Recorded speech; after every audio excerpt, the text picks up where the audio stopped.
Good evening everyone, मैं Aman Kochar, your psychologist, counsellor and educator.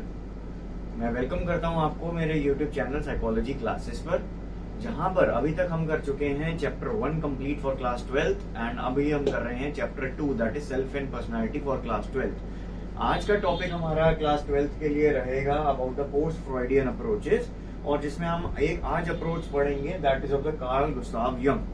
ठीक, यानी कि कार्ल यंग का जो हमारे पास एक थ्योरी था उसको आज हम पढ़ेंगे और किस तरीके से ये पोस्ट फ्रॉइडियन बना या नियो फ्रॉइडियन बना। नियो फ्रॉइडियन और पोस्ट फ्रॉइडियन थ्योरीज या अप्रोचेस बेसिकली उन अप्रोचेस को कहा गया है जिनका बेसिस या जो नींव होती है वो सिगमंड फ्रॉइड की साइकोएनालिटिक थ्योरी की थी, बट उसके बाद उसमें कुछ कन्फ्लिक्ट्स या कुछ चेंजेस या ऑल्टरेशंस, कुछ बदलाव हुए, जिसके बाद एल्फ्रेड एडलर जो एक हमारे पास सिगमंड फ्रॉइड के बहुत ही अच्छे साथी थे और कार्ल गुस्ताव यंग ये एक दूसरे साथी थे, जिन्होंने सिगमंड फ्रॉइड की साइकोएनालिटिक थ्योरीज को खारिज किया कुछ हद तक, और उसके बाद उन्होंने अपनी थ्योरीज डेवलप करी। जहां पर आज हम पढ़ेंगे कार्ल गुस्ताव यंग की थ्योरी के बारे में जो कि है साइकी। ठीक, और इसमें बेसिकली कार्ल गुस्ताव यंग जो कहते हैं he developed his own theory of personality called analytical psychology। अब एनालिटिकल साइकोलॉजी का बेसिस क्या था जो कि कार्ल यंग ने दिया?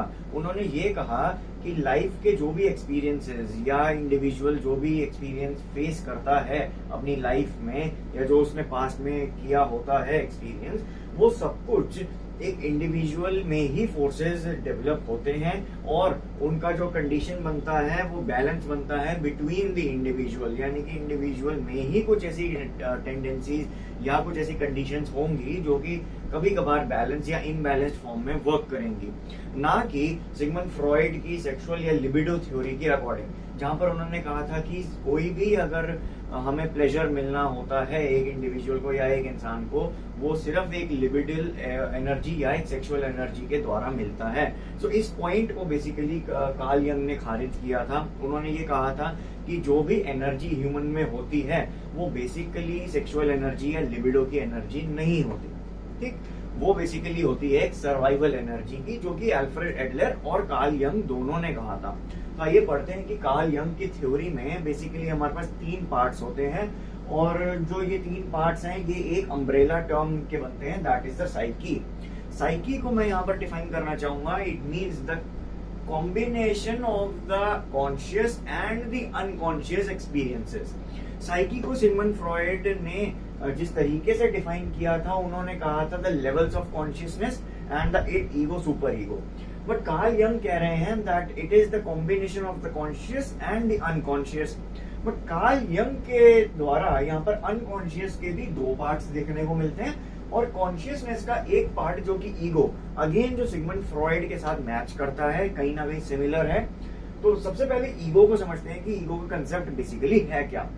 अगेन जैसा हमने सिगमंड फ्रॉइड की थ्योरी में पढ़ा था, ईगो हमारा बेसिकली रियलिटी प्रिंसिपल पे वर्क करता था, यानी कि जो कंडीशन या जो प्लेजर या जो नीड का डिजायर ग्रेटिफिकेशन पूरी करनी होती थी इड को, यानी प्लेजर लेना होता था, वो सब कुछ पूरा कौन करेगा? ईगो।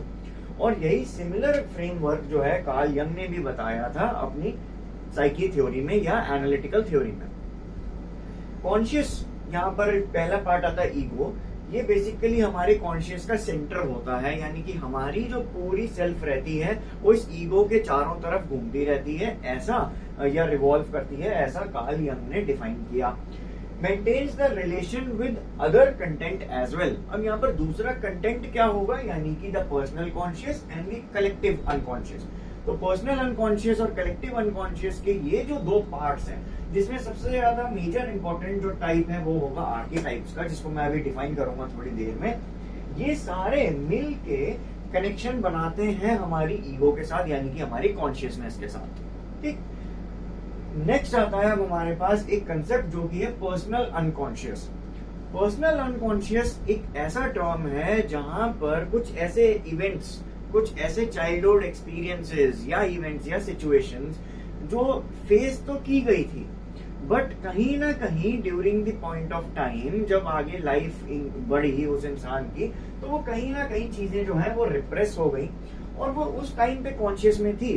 सपोज बचपन में या चाइल्डहुड में कोई एक एक्टिविटी किया, एक कोई बिहेवियर में इंसान इंडल्ज हुआ था, इन्वॉल्व हुआ था, तो वो कहीं ना कहीं उसके कॉन्शियस में तब थी, but at a later stage of time वो रिप्रेस हो गई या वो भूली जा चुकी हैं। ये होता है पर्सनल अनकॉन्शियस। यानी कि पर्सनल और कलेक्टिव अनकॉन्शियस में बेसिक सा एक डिफरेंस इतना है that collective unconscious would be similar to all the human species, but personal unconscious would be the unconscious feelings that are not repressed और forgotten by the personal behaviours. यानी कि सिर्फ उस इंसान के उस पर्सनल माइंड में जो अनकॉन्शियस फीलिंग्स हैं वो सारी आएंगी पर्सनल अनकॉन्शियस में।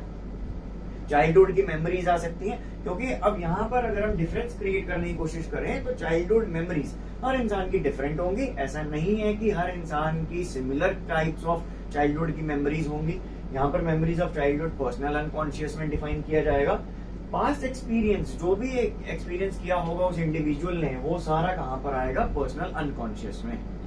अब इसके बाद हमारे पास आता है सबसे इंपॉर्टेंट और सबसे बेसिस जो कार्ल यंग की एनालिटिकल साइकोलॉजी का बना, वो था the collective unconscious. Collective unconscious basically है क्या? It is a biological based, it contains all the inherited memories including past human and animal ancestors. यानी कि जितने भी पूर्वजों ने ये एक्सपीरियंसेस कलेक्ट किए थे, फॉर एग्जाम्पल कुछ सिचुएशंस में इंसान ऐसा हो सकता है कि अगर वो अंधेरे में जा रहा है किसी जंगली इलाके में, तो हो सकता है उसके माइंड को एक सर्वाइवल फैक्टर जो है वो हिट करे। अब सर्वाइवल फैक्टर क्या हो सकता है? वो सर्वाइव करने के लिए कुछ चीजें या कुछ बिहेवियर करेगा जो कि कलेक्टिवली अनकॉन्शियस होगा। सबसे पहला बिहेवियर वो क्या करेगा कि हो सकता है वो लाइट या डार्कनेस को रिमूव करने के लिए कोई ऐसा फायर का इन्वेंशन करे, उस टाइम पे फायर ढूंढे, कहीं से लकड़ी ढूंढे। ये सारे प्रोसेस कहलाएंगे कलेक्टिव अनकॉन्शियस। हाँ, ये मेमोरीज ऑफ चाइल्डहुड नहीं हो सकती, क्योंकि हो सकता है हर इंसान बचपन में जंगल ना गया हो, बट यहाँ पर एक कलेक्टिव अनकॉन्शियस किस तरीके से हो सकता है कि जो एंसेस्टर्स थे और जो पास्ट ह्यूमंस थे, उनके पूर्वज, उन्होंने हो सकता है ये चीज एक्सपीरियंस की हो, जिसके बेसिस पर ये कलेक्टिव अनकॉन्शियस बिहेवियर आया। Next, all humans have more और less the same collective unconscious. Again, जैसा मैंने अभी एग्जांपल बताया था फॉरेस्ट में डार्कनेस का, ऐसे बहुत से एग्जांपल्स हो सकते हैं। For example snake. अब सांप अगर दिख जाता है रोड पे या कहीं पे जंगल में या किसी भी एरिया में, तो अगेन वो सर्वाइवल इंस्टिंक्ट जागता है, जिस वजह से ईगो क्या करेगा? रिलेशन मेंटेन करने की कोशिश करेगा अपनी अनकॉन्शियस के साथ विद द अदर कंटेंट। तो ये कहलाता है that they have the same type of uncollective the collective unconscious. Unconscious feeling है, रिप्रेस्ड है, फॉरगॉटन है, but at the time when it is the most needed वो एकदम से कॉन्शियस में आ जाएंगी, जस्ट बिकॉज क्योंकि वो कलेक्टिवली गैदर्ड है। अब यहाँ पर इस सब का बेसिस जो बनता है, एक पर्सनालिटी का जो बेसिस बनता है, वो बेसिकली ये तीन चीजें तो होती ही हैं।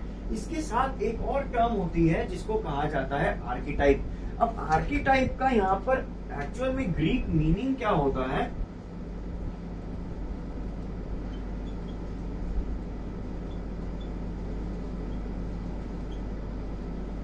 ये ओरिजिनल पैटर्न। आर्कीटाइप का ग्रीक में मतलब होता है, ग्रीक भाषा में मतलब होता है ओरिजिनल पैटर्न। यानी कि कोई भी बिहेवियर या इवेंट या सिचुएशन एक इंसान ने अगर फेस करी है और वो उस इवेंट को या बिहेवियर को एक्सपीरियंस कर रहा है इन द ओरिजिनल फॉर्म, तो वो कहीं ना कहीं उसके कलेक्टिव अनकॉन्शियस में बैठ जाएगी वो बात, और वो उस कलेक्टिव अनकॉन्शियस का यूज करके अपनी प्रेजेंट लाइफ में कॉन्शियसनेस के साथ वर्क कर सकता है। That is the meaning of archetype, जो कि आपके बुक में भी गिवन है। आर्कीटाइप बेसिकली होते क्या हैं? It is the collection of symbols or the images that were once learned in the unconscious। तो वो सीखी गई थी कहीं ना कहीं पास्ट में ह्यूमन और एंसेस्टर्स के द्वारा वो चीज जानी गई थी, समझी गई थी। अब इसमें हमारे पास आर्कीटाइप को फॉर्म करने के 5 पार्ट्स होते हैं। First is the self, the persona, anima, animus and shadow. Now we talk about the self कि सेल्फ क्या होता है। बेसिकली सेल्फ वो पार्ट है उस आर्कीटाइप का जिसमें कॉन्शियस और अनकॉन्शियस एक्सपीरियंस दोनों ही रहते हैं, और इस सेल्फ की मदद से ही इंसान अपनी ईगो पे वर्क करना शुरू करता है। या इन रियलिटी प्रिंसिपल अगर हम सिगमंड फ्रॉइड की थ्योरी को समझें तो रियलिटी प्रिंसिपल पे इंसान अपनी सेल्फ के अकॉर्डिंग वर्क करेगा। The self is considered as a midpoint of personality around which all the other systems are constellated. So basically जिस तरीके से हमारे पास कॉन्स्टेलेशन में सन होता है और सारे प्लैनेट्स रिवॉल्व करते हैं, सेम इसी तरीके से सेल्फ के चारों तरफ ये सारे आर्किटाइप्स और अनकॉन्शियस और कॉन्शियस पार्ट जो है वो रिवॉल्व करते हैं और उस सेल्फ को प्रिपेयर करने में मदद करते हैं। The next is the persona. Persona is the conscious role we assume in presenting ourselves to the world. Persona, जैसे मैंने जब साइकोडायनेमिक थ्योरी का स्टार्ट किया था, इनिशिएशन किया था, तब मैंने पर्सनैलिटी को डिफाइन किया था दैट वो भी एक वर्ड था जहां पर पर्सोना का मीनिंग माना गया था mask. It means how we present ourselves, हम अपने आप को दर्शाते किस तरीके से हैं दुनिया को या अपनी सोसाइटी को, दैट इज द पर्सोना। अब पर्सोना का दर्शाना यानी कि हमारी पर्सनैलिटी का दिखाना वो किसकी मदद से होगा? Again with the help of the self and the behaviours और the past experiences inherited by the collective unconscious and also by the combination of personal unconscious. That is the definition of persona. This is structured from the introduction that come from the parents and society. Persona जो है वो develop की जाती है society से, यानी कि personal unconscious हो सकती है वो चीज, और कहीं ना कहीं हमारे कलेक्टिव अनकॉन्शियस, हमारे पास्ट एक्सपीरियंसेस या एंसेस्ट्रल एक्सपीरियंसेस से। The next is the anima. अब एनिमा क्या होता है? Anima basically is the collection of feminine qualities in a man.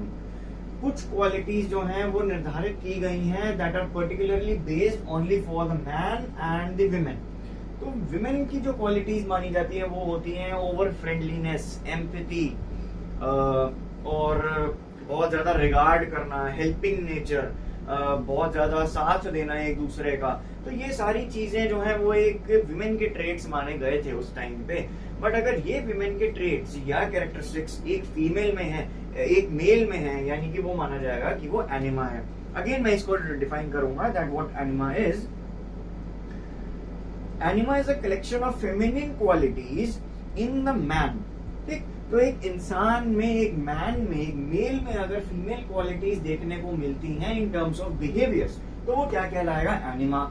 And the opposite is the animus, यानी कि male masculine qualities if there are any, that is being hard working और being diligent to your work और sacrificing the things, most of the things. ये सारी चीजें उस time पे, पुराने टाइम में मानी गई थी कि मैस्कुलिन ट्रेट्स माने जाते हैं। और अगर ये masculine traits, aggression, violence, anger, ये सारी चीजें जो है मेल से कनेक्टेड की जाती थी, और ये मैस्कुलिन ट्रेट्स अगर फीमेल में है, इट मीन्स कि वो कहीं ना कहीं एनिमस को, एक आर्कीटाइप को शो कर रही हैं। That is the archetype of animus. Animus is the masculine characteristics in women is called animus. The last is the shadow. It is actually the negative part of the ego, basically the counterpart, or we say the other side of the coin is the shadow. Now what shadow is? Shadow basically वो चीजें या वो repressed feelings या behaviors collect करके रखता है जो कि सोसाइटी में unacceptable है।